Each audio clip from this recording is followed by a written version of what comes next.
Hello and नमस्ते, म होरियन नेपालको तर्फबाट मुकेश भण्डारी। आज म तपाईहरुलाई होरियनको सुपर इन्टरेक्टिभ फ्ल्याट प्यानलले शिक्षा क्षेत्रमा कसरी प्रविधियुक्त कक्षा कोठा सञ्चालन गर्नको निमित्त सहयोग गर्छ भन्ने कुरा आज म देखाउन गइरहेको छु तपाईहरुलाई। पहिला यो बोर्डको बारेमा हामीले सामान्य जानकारी लियौँ। यो बोर्ड हाम्रो एलजी को ब्रान्डेड स्क्रिन प्रयोग गरेर बनिएको छ र त्यस्तै गरी यो एकदमै टफ एन्ड ग्लासले यसलाई चाहिँ प्रोटेक्ट गरिएको छ। हाम्रो 7mm को प्रोटेक्टिभ लेयर यसमा छ र यो फुल यसको बडी चाहिँ मेटालिक बडी हो। अब म तपाईहरुलाई यो होरियनको प्लेटफर्ममा, यो फ्ल्याट प्यानलको प्लेटफर्ममा हामीले दुईवटा अपरेटिङ सिस्टम रन गराउन सक्छौँ। एउटा एन्ड्रोइड अपरेटिङ सिस्टम र अर्को विन्डोज अपरेटिङ सिस्टम। र अब हामी फर्स्टमा यसको फिचर्स भित्र भएको व्हाइट बोर्डको फिचर्सहरू के छ त्यसको बारेमा हामी चर्चा गर्न गइरहेको। हाम्रो व्हाइट बोर्डमा हामीले विभिन्न डिफ्रेन्ट ब्याकग्राउन्डहरू हामीले चेन्ज गर्न सकिने। ब्रसमा हामीले सिंगल पोइन्ट, त्यस्तै गरी मल्टी पोइन्ट हामीले टच गर्न सकिने। एकैचोटि लेखिएको फाइललाई सेभ गर्न सकिने। फाइल टाइपमा हामीले व्हाइट बोर्ड इमेज फाइल अथवा पिडिएफ फाइलमा व्हाइट बोर्डको चिजहरू लेख्न सेभ गर्न सकिन्छ। इरेज गर्न सक्छौँ हामीले हातैले। इमेज एड गर्न सक्छौँ। एड गरेको इमेजलाई हामीले जुम इन जुम आउट गर्न सकिने। इमेजमै एनोट गरेर हामीले देखाउन सकिने। इमेज एड जस्तै भिडियो पनि एड गर्न सकिने। इन्स्ट्यान्ट हामीले सर्च गरेर गुगल मार्फत केही डकुमेन्ट ल्याएर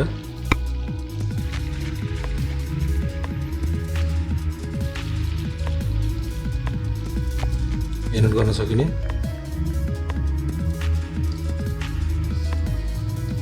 डाइरेक्ट गुगलबाट पनि ओपन गर्न सकियो।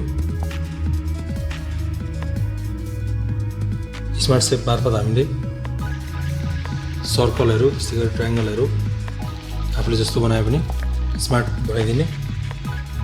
अन्डु रिडु गर्न सकिने। एउटा पेज भरि भयो भने नेक्स्ट पेज निकालेर गर्न सकिने। अप टु 99 वटा पेजसम्म।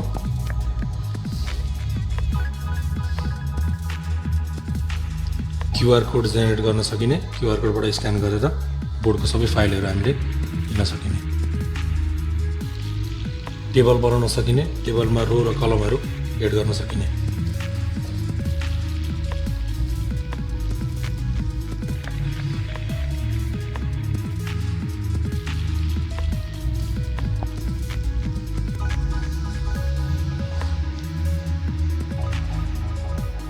डिफ्रेन्ट पेन कलर युज गरेर लेख्न सकिने। यस पछाडि हामी अफिस, यसमा भएको अफिसको बारेमा कुरा गर्छौँ। अफिसले चाहिँ हाम्रो वर्ड, एक्सेल, पावर पोइन्टहरूलाई रिड गर्ने काम गर्छ। जस्तो मैले एउटा पावर पोइन्ट यहाँबाट खोलेँ भने, जस्तो अब यसलाई एनोट पनि हामीले गर्न सक्छौँ। यहीँबाट हामी जुनसुकै ठाउँमा भए पनि हामीले पावर पोइन्टमा छु म अहिले, र पावर पोइन्टलाई हामीले एनोटहरू गर्न सक्छ। अब त्यस पछाडि हामी स्क्रिन मिररिङको कुरा गरौँ। हामीले जुनसुकै एन्ड्रोइड डिभाइसबाट अर्थात् विन्डोज डिभाइसबाट हामीले यसलाई मिरर गर्न सकिन्छ। जस्तै मैले एउटा ल्यापटपबाट मिरर गराएर यहाँ देखाउन सक्छु। मैले वायरलेसली यहाँबाट मिरर हुन्छ।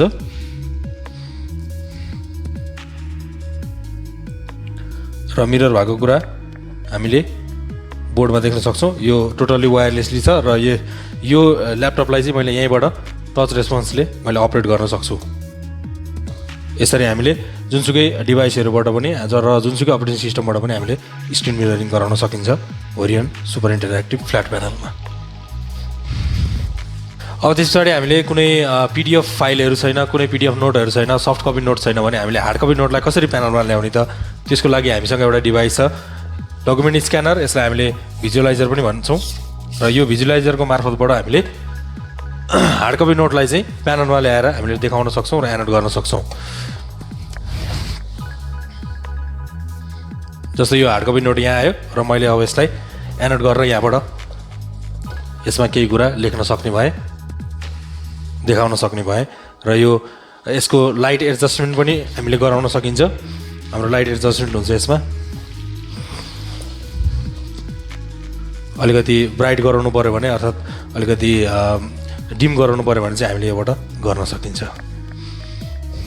र अन्तिममा यो सम्पूर्ण कुराहरूबाट हामीले एन्ड्रोइडबाट अर्थात् अहिले हामीले हेरिरहेको एप्लिकेसनहरू सबै एन्ड्रोइडको भयो र त्यस पछाडि अब हामीले एन्ड्रोइडमा चल्ने एप्लिकेसनहरू जस्तो अनलाइन क्लास गराउनको लागि जुम अर्थात् स्काइपहरू फिजिकल क्लास गराउनको लागि व्हाइट बोर्डहरू हामीले हेरिसक्यौँ र योभन्दा बाहेक अब हामीले सोर्सबाट यसलाई ओपिएसमा पनि हामी कम्प्युटर सिस्टममा विन्डोज अपरेटिङ सिस्टममा पनि जान सकिन्छ एचडिएमआई मार्फत पनि हामीले यसलाई इनपुट दिन सकिन्छ त्यस्तै गरी भिजिए मार्फत पनि इनपुट दिन सकिन्छ र अब यो अहिलेसम्म हामी एन्ड्रोइडमा थियौँ भने अब ओपिएसमा हामी गयौँ र यो कम्प्युटर भयो कम्प्युटर अरू जस्तै भयो र यसमा अन्तिममा अब यो चिज कहाँ पाइन्छ त भन्दाखेरि हाम्रो होरियनको सुपर इन्टरेक्टिभ फ्ल्याट प्यानल चाहिँ हाम्रो हेड अफिस सिपारो टेक्नोलोजीको हेड अफिस हाम्रो ट्रेड टावर थापाथलीमा रहेको छ काठमाडौँमा रहेको छ भने यसको ब्रान्च अफिस हामीले इटहरीमा छ र त्यहाँबाट हामीले यसलाई अरू थप जानकारीको लागि चाहिँ हाम्रो तल दिएको नम्बरमा तपाईँहरूले सम्पर्क गर्न सक्नुहुनेछ। धन्यवाद।